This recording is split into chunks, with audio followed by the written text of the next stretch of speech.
దేనికైనా ఒక హద్దు ఉండాలి. ఈ ఇంట్లో నేనేదైనా మంచి చేద్దాము అనుకుంటే అందుకు బదులుగా ఇలాంటివి దక్కుతాయి. ఇక నేను ఇంట్లో ఒక్క క్షణం కూడా ఉండలేను. అలాగే నాతో పాటు లక్ష్మి కూడా వస్తుంది. మేము ఇలాగే అనుకుంటాం, మా అదృష్టమే బాగోలేదు అని. అందుకే మా అత్తారింట్లో ఈ కిరోసిన్ నూనెకి ఎక్కువగా గౌరవం ఉంటుంది, ఇంట్లో ఆడవాళ్ళకి గౌరవమే ఉండదు. ఇంకేం మాట్లాడడానికి వెళ్ళలేదు. నీకు ఇల్లు తెలిసి వెళ్ళాలనుకుంటే వెళ్ళు, వెళ్ళు, ఇప్పుడు ఈ క్షణమే వెళ్ళు. కానీ నేను చెప్పే ఒక్క విషయం జాగ్రత్తగా విను. ఇప్పుడు నువ్వు వెళితే నేను బతికున్నంత వరకు మళ్ళీ నువ్వు ఈ ఇంటికి రావడానికి వీల్లేదు.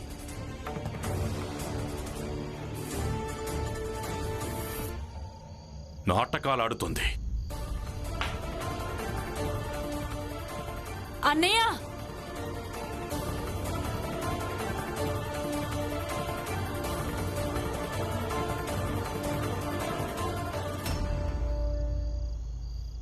ఏమైంది రామ్జీ గారు? లేదు, ఏం లేదు, మీరంతా వెళ్ళండి. ఏమైందో ఎందుకు చెప్పడం లేదు? పక్కింటి వాళ్ళకే చెప్పుకుంటే మీరు ఇంకెవరికి చెప్తారు? రామ్జీ గారు ఏం లేదని చెప్తున్నారు కదా. అందరూ పదండి. నువ్వు కూడా పద. పదండి పదండి పదండి. వాళ్ళు మనకేది చెప్పండి. పదండి. ఏమీ కాకుంటే మరెందుకంత కేకలేశారు? అనవసరంగా నిద్ర చెడగొట్టారు.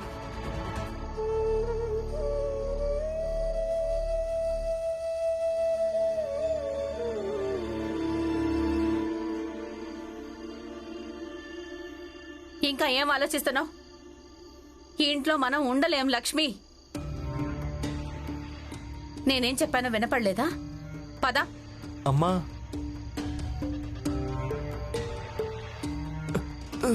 ఆనంద్, జాగ్రత్త.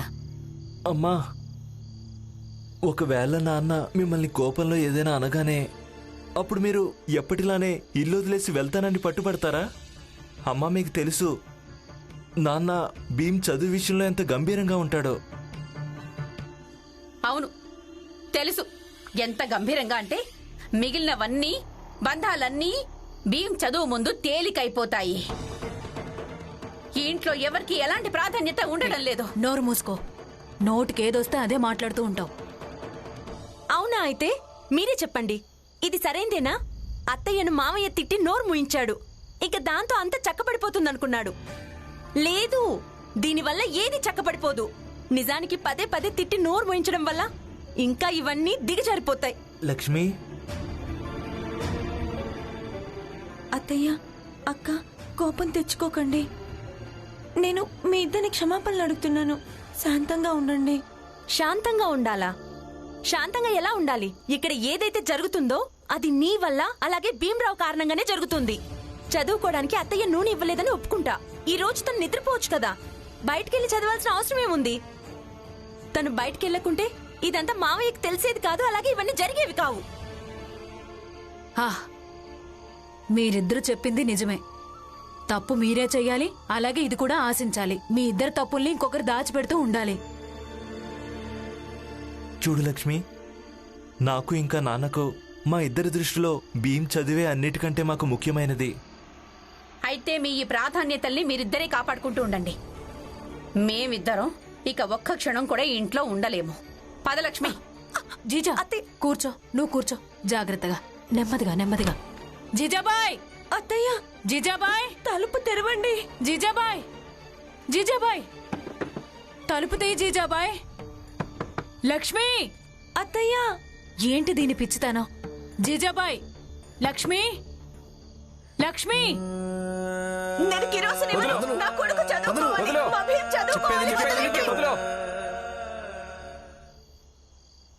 మావయ్య, మీరు అత్తయ్యను అలా అనకుండా ఉండాల్సింది. ఎందుకు అనకుండా ఉండాల్సింది? రోజుకో కొత్త నాటకం ఆడుతోంది. భీమ్ పని చేయడం లేదు, భీమ్ అది చేయడం లేదు, భీమ్ ఇది చేయడం లేదు అని. అయినా మీరు అత్తయ్యకు క్షమాపణ చెప్పడమే మంచిది. అవును రామ్జీ, నువ్వు వెళ్ళి నీ భార్యకి క్షమాపణ చెప్పడమే మంచిది. క్షమాపణ చెప్పేదే లేదు. వెళ్ళాలనుకుంటే వెళ్ళనివ్వండి. ఒకవేళ ఎవరైనా వెళ్ళడం వల్ల శాంతి లభిస్తుందంటే తను వెళ్ళడమే చాలా మంచిది. మీరు వెళ్ళకపోతే నేను ఆయన పిలుచుకొని వస్తాను. ఇక తర్వాత ఆయనే ఏదో ఒక విధంగా అత్తయ్యని ఆపుతారు. రమా, రామ్జీ, నీకేమనిపిస్తుంది? ఒకవేళ నీ భార్య ఇల్లు వదిలేసి వెళ్ళిపోయినప్పుడు నీ బిడ్డ భీమ్ ఇంటికొచ్చాడనుకో, అప్పుడు జీజాబాయి ఇంట్లో లేదని తెలిస్తే భీమ్ ఇంక ప్రశాంతంగా ఉంటాడనుకుంటున్నావా? అస్సలు ప్రశాంతంగా ఉండడు. జీజాబాయిని వెతకడం కోసం తనే బయలుదేరి వెళ్తాడు. ఏదో ఒకటి చేసి జీజాబాయిని ఒప్పించి మరీ ఇంటికి తీసుకొని వస్తాడు. దాంతో ఏం జరుగుతుంది?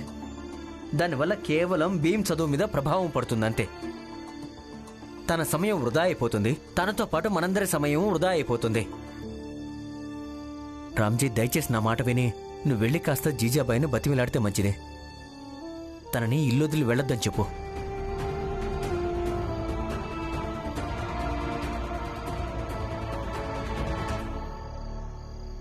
అత్తయ్య, అలాంటిదేం లేదు. ఒక్కసారి నేను చెప్పేది వినండి. నేను ఈ ఇంట్లో ప్రతిసారి ఆగిపోయాను, ఈసారి ఆగను. కొంచెం ప్రశాంతంగా ఒకసారి నేను చెప్పేది వినండి. నాకింకేం ఆలోచించాలని లేదు. అత్తయ్య, ఆలోచించండి. ఒకవేళ కోపంలో మనం ఈ ఇల్లు వదిలి వెళ్ళిపోయామంటే నష్టం ఎవరికి జరుగుతుంది? మీకు అర్థమవుతోంది కదా అత్తయ్య? భీమ్రావ్ ప్రశాంతంగా చదువుకుంటూ ఉంటాడు. ఇక మనమిద్దరం మన అత్తారిని వదిలేసి ఎక్కడెక్కడో తిరుగుతుంటాం. అత్తయ్య, కానీ నిజానికి ఏం జరగాలంటే మనమిద్దరమే ఇక్కడ ఉండి ఇక ఎలాంటి పరిస్థితికి మార్చాలంటే దాంతో భీమ్రావ్ ఇంకా రమ ఈ ఇంట్లో వదిలేసి వెళ్ళిపోవాలి. కానీ నా భర్త ఇంకా నీ భర్త ఇక్కడ ఉండగా, అలాగే వదిన ఇక్కడ ఉండగా అదంతా సాధ్యం కానే కాదు.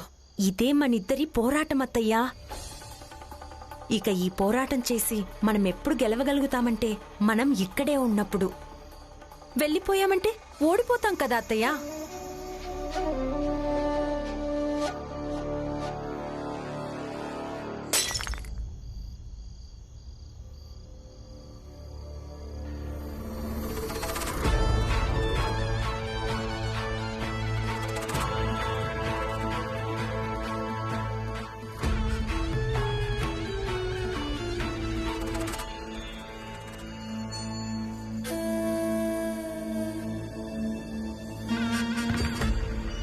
ఇవేం పిచ్చి పనులు అసలు? పిచ్చి పనులా? నువ్వు నన్ను మెచ్చుకోవాలి. నా గురి ఎంత బాగుందో కదా. ఏమంటావు? ఒక విషయం చెప్పమంటావా? ఒకసారి నేను మా నాన్న ఒక ఆంగ్లేయ అధికారి దగ్గరికి వెళ్ళాం.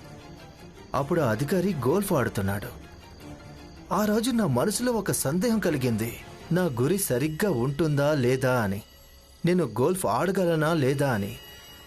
కానీ ఈరోజు నీ కారణంగానే, అవును నీ కారణంగానే భీమరావ్, నాకు నమ్మకం కలిగింది. ఏంటంటే నా గురి బాగుందని, నేను గోల్ఫ్ ఆడొచ్చని. ఏ వ్యక్తి అయితే ఇతరులను ఇబ్బంది పెట్టే ఆటను ఆనందిస్తూ ఉంటాడో తను ఇంకే ఆట ఆడడానికి పనికి రాకుండా పోతాడు. నేనిప్పుడే స్టేషన్కి వెళ్ళి మీకు వ్యతిరేకంగా కంప్లైంట్ ఇస్తాను.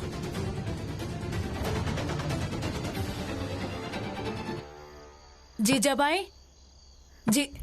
అన్నయ్య, నువ్వేనా కొంచెం నచ్చజెప్పు.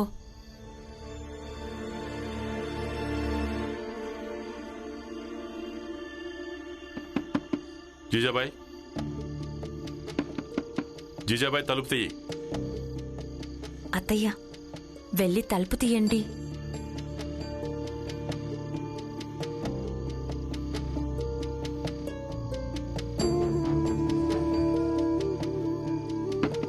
జీజాబాయ్, తలుపు తీయి.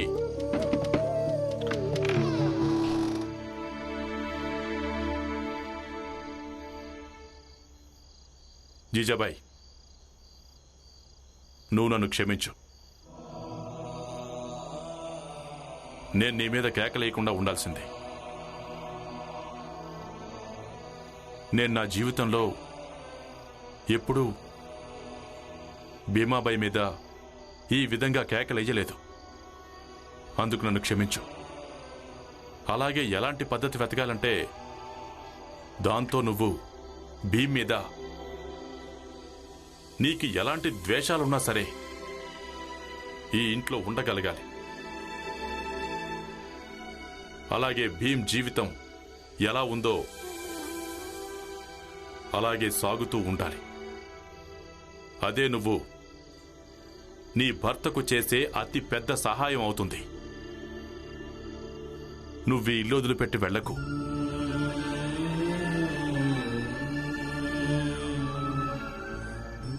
అన్నట్టు ఈ విషయం గురించి భీమ్కి మీరెవరు చెప్పొద్దు.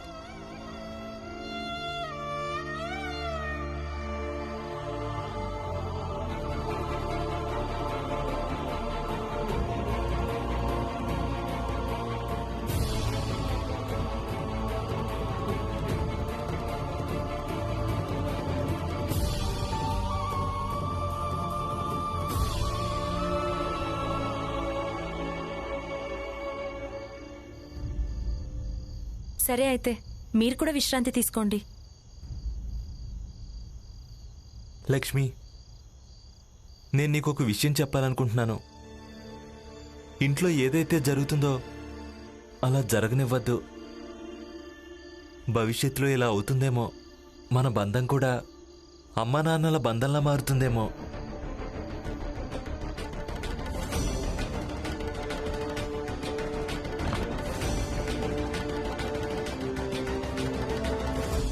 బొంబాయి మున్సిపల్ కార్పొరేషన్ లైట్ని మీరు పగలగొట్టేశారు. ఇది ప్రభుత్వానికి చెందిన ఆస్తి.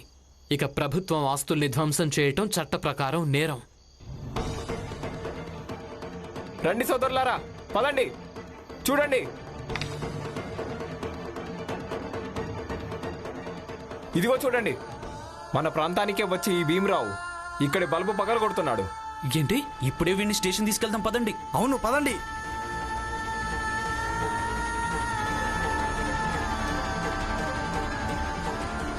ఆగండి ఆగండి, నేను చెప్పేది వినండి. ఈ బల్బ్ నేను పగలగొట్టలేదు, ఈయనే పగలగొట్టాడు. అబద్ధం. అబద్ధాలు చెప్పొద్దు భీమరావు. నేను చూశాను, వీడిక్కడ చదువుతున్నాడు. నేనన్నాను ఇది పెద్ద జాతి వాళ్ళుంటే వీధి అని. మీ పేదవాళ్ల నిజాయితీని ఎవరు నమ్ముతారు? ఎలాంటి ఖరీదైన వస్తువును చూసినా బుద్ధి మారిపోతుంది. ఇంకెక్కడికైనా వెళ్ళి చదువుకోమని చెప్పాను. వీడు కోపం వచ్చి బల్బు పగలగొట్టాడు. ఇక ఇప్పుడు జనాల భయంతో నా పేరు చెప్తున్నాడు. మీరు అబద్ధాలు చెప్పకండి. నేను ఏ జాతి వాడినైనా సరే దొంగని మాత్రం కాదు. అంటే నేను దొంగను కాదని దొంగే స్వయంగా చెప్తాడా? వెళ్ళు, మీ వీధిలోకి వెళ్ళి చదువుకో. లేదు, నేనెక్కడికి వెళ్ళటం లేదు. ఈ బల్బ్ ప్రభుత్వం ఆస్తి. ఇదేమీ మీ వ్యక్తిగత ఆస్తి కాదు కదా. మీలో ఒక్కరు కూడా ఇక్కడ కూర్చొని చదువుకోకుండా నన్ను ఆపలేరు. నేనిక్కడే కూర్చుంటాను, అలాగే ఇక్కడే చదువుతాను. చూసారా, వీడు మన వీధిలోకే వచ్చి మన మీదే అహంకారం చూపిస్తున్నాడు. వీడికి గుణపాఠం చెప్పి తీరాల్సిందే. నువ్వు ఇక్కడి నుంచి వెళ్తావా లేదా? వెళ్ళరు.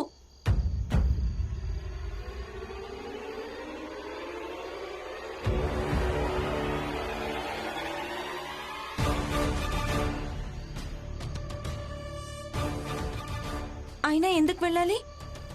మీకేమనిపిస్తుంది? ఈయన్ని తిట్టి కొట్టి పంపించేయాలనా? అయితే మర్చిపోండి. నేను బతుకుండగా నా భర్తని ఎవరు తాకనైనా తాకలేరు. అయినా జోషి గారు, మీకు నేను ముందు కూడా ఎన్నోసార్లు చెప్పాను కదా, భార్యకుండే శక్తి ఎలాంటిదో. అయినా మీరిక్కడ రాద్ధాంతం చేస్తున్నారా? సోదరులారా, ఈ చిన్న జాతి వాళ్లతో పెట్టుకోవడం వల్ల ఎలాంటి ప్రయోజనం లేదు. పదండి. ఒక్క నిమిషం. కానీ వెళ్ళడానికి ముందు ఈ బల్బులన్నీ పగలగొట్టండి. ఈ నేరం మొత్తం ఈ భీమరావు మీదే పడుతుంది. నిజం చెప్పావు. బల్బుని పగలగొట్టండి. మీరేం చేస్తున్నారు? పదండి, బల్బుని పగలగొట్టండి. చూడండి, వద్దు, అలా చేయకండి. అయ్యో,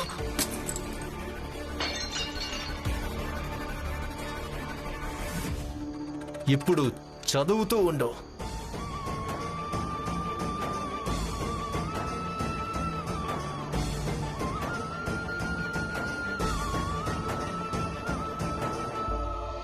పదండి.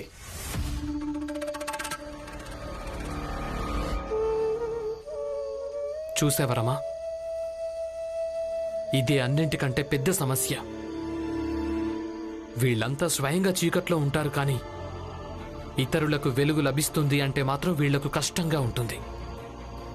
ఈర్ష్య కలుగుతుంది, అసూయ కలుగుతుంది. ఇప్పుడు నేను ఇక్కడ కూర్చుని చదువుకుంటుంటే వీళ్ళకేం ఇబ్బంది కలిగేది? కానీ చూడు, వాళ్లే వచ్చి వాళ్ళుంటున్న వీధినే చీకటిగా మార్చేసి వెళ్ళిపోయారు.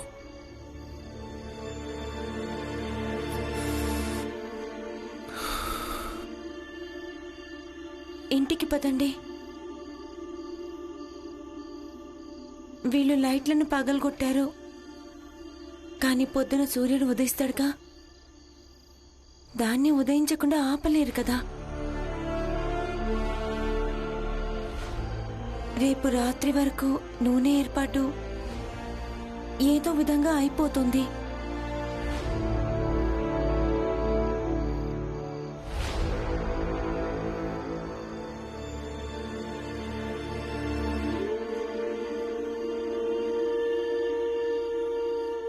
అన్నట్టు నాకు విషయం చెప్పండి. మీరు పొద్దున ఇంట్లోంచి ఎందుకు త్వరగా వెళ్లారు? నేను సంస్కృతం చెప్పే గురువుగారి దగ్గరికి వెళ్ళాను. అంటే ఆయన మీకు సంస్కృతం చెప్పడం మొదలు పెట్టారా? ఏమేం చెప్తామో అవి వచ్చే 7 రోజుల దాకా చేశావంటే నేను నిన్ను ఖచ్చితంగా సంస్కృతం చదివిస్తాను. ఈ షరతు నాకు అలాగే నీకు మధ్యనే ఉండాలి. ఇక నువ్వే ఆలోచించుకో, షరతుకు అంగీకరిస్తావో లేక లేదు.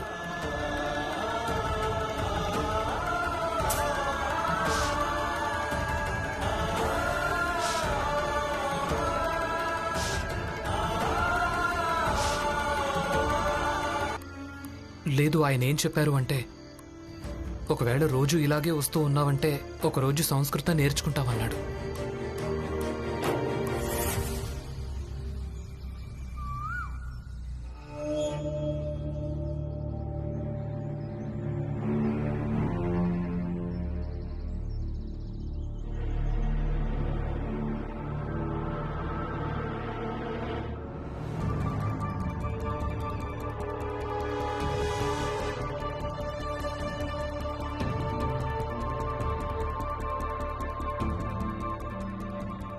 ఆహా, ఒక్క రోజులోనే తిక్క మొత్తం కుదిరినట్టుంది. వచ్చే 7 రోజుల దాకా నేనేం చెప్పినా సరే చేస్తానని బింకంగా చెప్పాడు కదా, కానీ 2వ రోజే మాయమైపోయాడు. మంచిదే, దరిద్రం వదిలింది. గురుగారు, నువ్వు వచ్చేసావా? వచ్చాను గురుగారు. నేను నిన్న వచ్చినప్పుడు మీరు చాలాసేపటి దాకా ధ్యానం చేసుకున్నారు. అందుకే నేను ఈరోజు కొంచెం ఆలస్యంగా రావాలనుకున్నాను.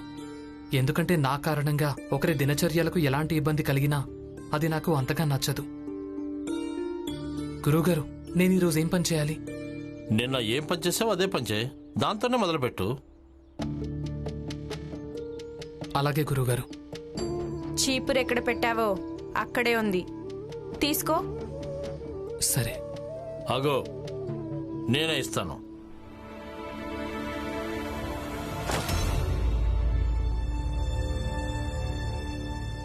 అంతా వినండి. సుదర్శన్, గోపాల్, ఓ దుర్గాపిని, ఈ రోజు నుంచి నేను చెత్త శుభ్రం చేసేవాడిని పనిలో పెడుతున్నాను. ఇతనే చెత్త శుభ్రం చేసేవాడు. ఈ రోజు నుంచి మీ ఇళ్లలోని చెత్త అంతా మీరు ఎక్కడే పడేయాలి, అర్థమైందా? ఇతనే శుభ్రం చేస్తాడు, అది కూడా పూర్తిగా ఉచితంగా. అలాగే, తప్పకుండా. ఉచితంగా చేస్తుంటే ఎందుకు చేయించుకోము? ఇక మొదలుపెట్టు. అందరి చెత్తంతా చాలా శ్రద్ధగా జాగ్రత్తగా శుభ్రం చేయి. కానీ గురువుగారు, అందరి చెత్తను శుభ్రం చేశానంటే కాలేజ్కి వెళ్ళడం చాలా ఆలస్యం అయిపోతుంది. అది నువ్వే చూసుకోవాలి. నేనేం చెప్పానో అదే చెయ్యి, లేదంటే నువ్వు వెళ్ళొచ్చు. నేనేం నిన్ను రమ్మలేదే.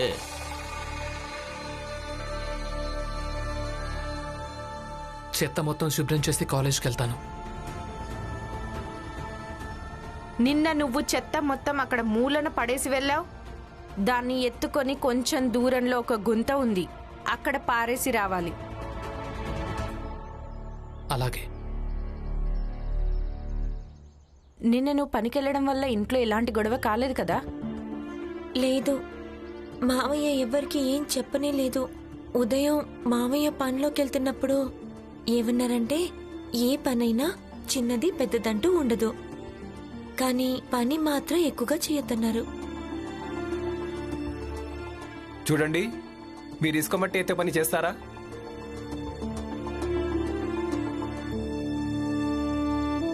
ఆ